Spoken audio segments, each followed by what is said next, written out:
Fatima surprend Solange et Sardinia en train de parler d'elle par rapport à ses publications sur les réseaux sociaux avec les vêtements des magasins qu'elle n'a pas achetés. Fatima se sent blessée et leur dit qu'elle est venue dans cette maison parce que Solange l'a invitée, mais qu'elle ne comprend pas ce qu'elle a fait de mal. Solange tente de calmer la situation et assure qu'elle n'a rien fait de grave. Fatima trouve malgré tout que c'est sérieux de se méfier d'une personne et de remettre en question son caractère. Pour éviter d'être jugée, elle décide même de supprimer son poste.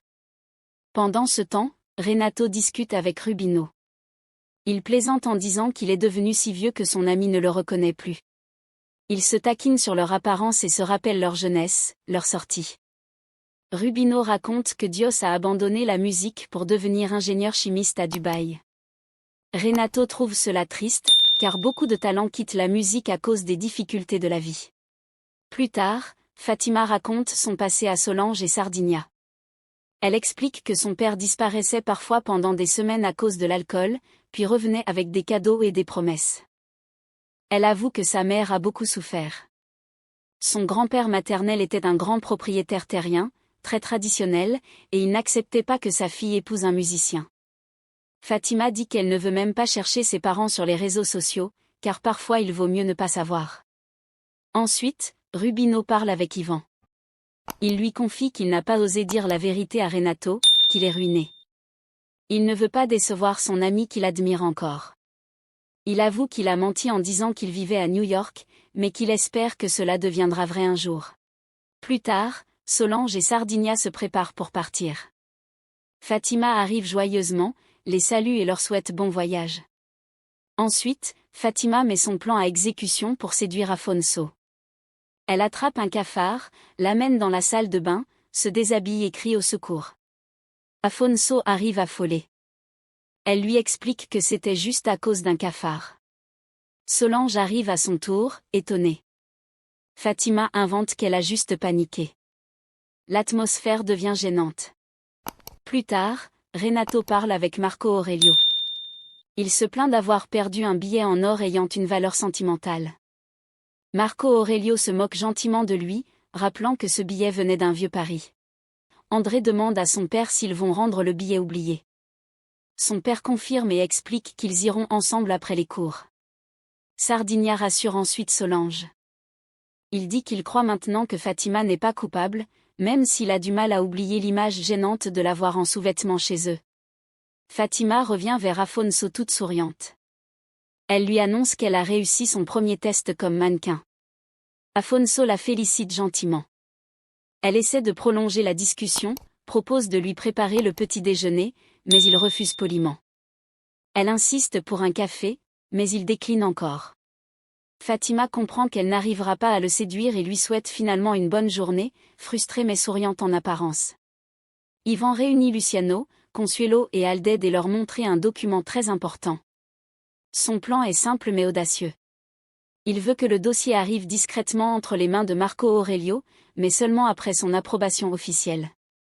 Luciano et Alded comprennent que la manœuvre est extrêmement risquée. Ils lui rappellent que les chances de succès sont très faibles. Gilda arrive en panique à la maison et elle explique à Raquel qu'elle vient de se faire voler sur la plage. Des hommes sont apparus de nulle part et ont tout pris. Tout le monde s'inquiète. Raquel demande si elle a été blessée. Gilda dit qu'on l'a juste poussée, mais qu'elle va bien. Raquel remercie Dieu et dit que le plus important est qu'elle soit en sécurité. À l'entreprise, Marco Aurelio dirige une réunion stratégique. Il parle de l'achat d'une nouvelle compagnie proposée par Yvan. Guimarães pense qu'il est trop tard pour entrer dans le marché des billets d'avion populaires. Mais Marco Aurelio présente une étude de faisabilité très positive. Il affirme qu'ils peuvent gagner beaucoup d'argent avec des passagers pauvres qui prennent l'avion. Après réflexion, Marco Aurelio prend une décision. La TCA va entrer dans le segment des vols à bas coût. Il dit qu'il a déjà parlé au service des achats et qu'ils attendent seulement son accord pour faire une offre. Il reste cependant un dernier obstacle. Convaincre Donna Odette. Yvan fait les 100 pas devant Luciano et Alded. Il est nerveux, il n'en peut plus d'attendre. Il dit que cette réunion n'en finit jamais et que ça prend beaucoup trop de temps. Luciano essaie de le calmer, mais Yvan est trop tendu. À ce moment-là, Consuelo arrive et tous se tournent vers elle avec impatience. Ils lui demandent ce qui se passe et surtout si Marco Aurelio a approuvé l'idée. Consuelo confirme que oui. Ivan explose de joie. Il crie, saute, célèbre la victoire. Il veut tout de suite monter là-haut pour prouver que cette idée est bien la sienne. Mais Consuelo l'arrête net. Elle lui explique que ce serait une très mauvaise idée. Elle lui révèle que Marco Aurelio a terminé la réunion en parlant du projet comme si c'était le sien. Et c'est ainsi qu'il va le présenter à Donna Odette. Plus tard, Ivan arrive au bar nerveux. Poliana et Raquel le demandent ce qui se passe. Ivan leur dit qu'il est très irrité, qu'il ne leur en veut pas, mais qu'il a besoin d'être seul pour se calmer. Raquel lui dit qu'elle est là s'il a besoin. Pendant qu'il parle, une voiture passe à toute vitesse dans une flaque d'eau et les éclabousse. Ivan explose de colère et crie que les gens ne font pas attention. Furieux, il ouvre la portière et fait sortir le chauffeur pour vouloir le frapper. Raquel crie pour l'arrêter. Le chauffeur, surpris, dit qu'il n'a rien vu. Ivan finit par se contenir, mais il est hors de lui. Pendant ce temps, Rubino arrive à l'entreprise de Renato et admire les lieux. Renato lui montre fièrement sa salle. Il est heureux de l'avoir invité. Il lui propose de participer à un événement à Paraty, de faire une petite prestation musicale. Rubino accepte avec joie, d'autant plus qu'il n'a aucune date prévue pour retourner à New York.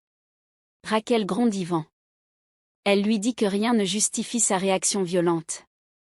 Elle lui explique que si tout le monde agissait ainsi après un problème au travail, ce serait le chaos. Ivan reconnaît qu'il a tort. Il avoue avoir perdu la tête et se sent idiot. Mais il explique que ce qui lui est arrivé à la TCA est grave.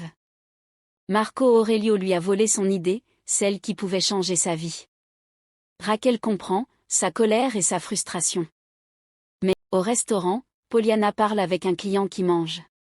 Il reçoit des compliments pour la nourriture. Il promet de les transmettre à Raquel, la cuisinière. L'homme demande si cette nourriture pourrait être produite en grande quantité. L'homme annonce qu'il veut proposer un business. Raquel arrive, surprise et demande qui est cet homme. Elle apprend qu'il est directeur général et qu'il souhaite commander jusqu'à 150 portions par jour.